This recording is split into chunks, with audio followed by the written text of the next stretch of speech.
In this video, I'll show you how to fix GeForce error code 0x0003. Firstly, you need to update your graphic drivers. Click on the Start menu and type Device Manager in the search bar. Click on Device Manager from the search result. In there, type Display or find Display Adapters and click the arrow to expand the list. Locate your NVIDIA graphics, right-click on it and select Update Driver. Choose Search automatically for drivers to ensure you have the latest drivers installed. Once your drivers are updated, close the Device Manager window. Now, allow GeForce Experience through Windows Defender Firewall. Go to the Windows Defender Firewall and on the left, click Allow an app or feature through Windows Defender Firewall. Click Change Settings and allow another app and then click Browse.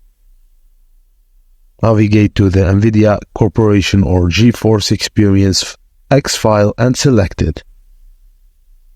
Now go to the Start menu, search for Services and select the Services app. Scroll and find the NVIDIA service. Right-click on it and then select Restart. Double-click NVIDIA FrameView SDK service, ensure the service status is running and click on Start if it's not running. And finally, right-click on NVIDIA Local System Container and select Restart. Once you've restarted the services, close the services window.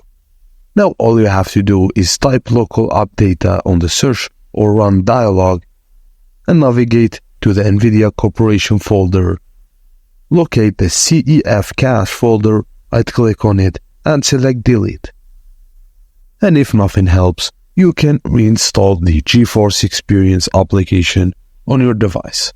And that's it guys, thank you for watching and please don't forget to like and subscribe for more.